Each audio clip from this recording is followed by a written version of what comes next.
You are cooking beans and plantain. In a buyago. Yes, sir. Nkana agwagwa with mano. Nkana agwagwa kana agwagwa with beans. Onko ka go si agon keta.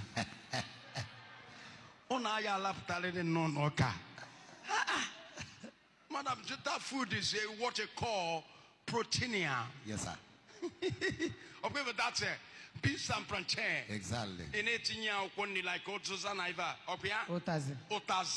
Okay, man, I'm sorry. If I can have a food of proteinia, more protein. There's a difference between protein and proteinia. I understand me. Proteinia is something higher. Yes, sir. The higher ingredients. Yes, sir. Protein, but normal ingredients. Exactly. But proteinia is higher ingredients. Yes, sir. Madam, you are cooking proteinia food. You understand me? Yes, sir. Kailia proteina, beans and plantain. Oh my God. Like India. Never like this food.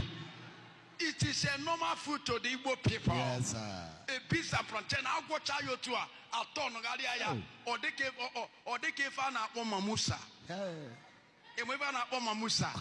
Mamusa was something mapu.